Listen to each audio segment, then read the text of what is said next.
Datanglah orang Zif kepada Saul di Gibea serta berkata, Daud menyembunyikan diri di Bukit Hakila di padang belantara. Lalu berkemaslah Saul dan turun ke padang gurun Zif dengan 3.000 orang yang terpilih dari orang Israel untuk mencari Daud di padang gurun Zif. Berkemahlah Saul di Bukit Hakila yang di tepi jalan di padang belantara, sedang Daud tinggal di padang gurun. Ketika diketahui Daud bahwa Saul datang mengikuti dia ke padang gurun, disuruhnyalah pengintai-pengintai, maka diketahuinyalah bahwa Saul benar-benar datang.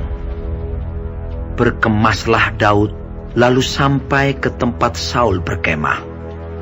Waktu Daud melihat tempat Saul berbaring dengan Abner bin Ner, panglima tentaranya, Saul berbaring di tengah-tengah perkemahan, sedang rakyat berkemah sekelilingnya. Berbicaralah Daud kepada Ahimelech orang Het itu, dan kepada Abisai anak Zeruya, saudara Yoab, katanya, Siapa turun bersama-sama dengan aku kepada Saul ke tempat perkemahan itu? Jawab Abisai, Aku turun bersama-sama dengan engkau. Datanglah Daud dengan Abisai kepada rakyat itu pada waktu malam, dan tampaklah di sana Saul berbaring tidur di tengah-tengah perkemahan, dengan tombaknya terpancung di tanah pada sebelah kepalanya, sedang Abner dan rakyat itu berbaring sekelilingnya. Lalu berkatalah Abisai kepada Daud, Pada hari ini Allah telah menyerahkan musuhmu ke dalam tanganmu.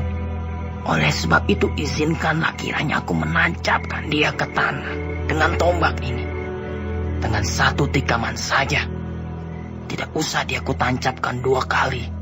Tetapi kata Daud kepada Abisai, Jangan musnahkan dia. Sebab siapakah yang dapat menjamah orang yang diurapi Tuhan dan bebas dari hukuman? Lagi kata Daud, Demi Tuhan yang hidup, niscaya Tuhan akan membunuh dia. Entah karena sampai ajalnya dan ia mati, entah karena ia pergi berperang dan hilang lenyap di sana. Kiranya Tuhan menjauhkan daripadaku untuk menjamah orang yang diurapi Tuhan. Ambillah sekarang tombak yang ada di sebelah kepalanya dan kendi itu, dan marilah kita pergi. Kemudian Daud mengambil tombak dan kendi itu dari sebelah kepala Saul. Lalu mereka pergi. Tidak ada yang melihatnya, tidak ada yang mengetahuinya, tidak ada yang terbangun, sebab sekaliannya tidur, karena Tuhan membuat mereka tidur nyenyak. Setelah Daud sampai ke seberang, berdirilah ia jauh-jauh di puncak gunung, sehingga ada jarak yang besar antara mereka. Dan berserulah Daud kepada tentara itu, dan kepada Abner bin Ner, katanya, Tidakkah engkau menjawab, Abner? Maka jawab Abner, katanya, Siapakah engkau ini yang berseru-seru kepada raja? Kemudian berkatalah Daud kepada Abner, Apakah engkau ini bukan laki-laki? Siapakah yang seperti engkau di antara orang Israel? Mengapa engkau tidak mengawal tuanmu raja? Sebab ada seorang dari rakyat yang datang untuk memusnahkan raja, tuanmu itu. Tidak baik hal yang kau perbuat itu. Demi Tuhan yang hidup, kamu ini harus mati. Karena kamu tidak mengawal tuanmu, orang yang diurapi Tuhan itu. Sekarang, lihatlah, di mana tombak raja dan kendi yang ada di sebelah kepalanya. Saul mengenal suara Daud. Lalu ia berkata, Suaramu kah itu, anakku Daud? Jawab Daud, Suaraku, tuanku raja. Lalu berkatalah ia, Mengapa pula tuanku mengejar hambanya ini? Apa yang telah kuperbuat? Apakah kejahatan yang melekat pada tanganku? Oleh sebab itu, kiranya tuanku raja mendengarkan perkataan hambanya ini. Jika Tuhan yang membujuk engkau melawan aku, maka biarlah ia mencium bau korban persembahan.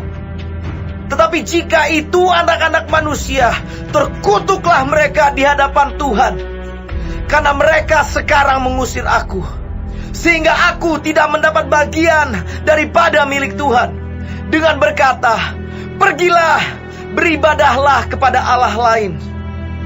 Sebab itu, janganlah kiranya darahku tertumpah ke tanah, jauh dari hadapan Tuhan.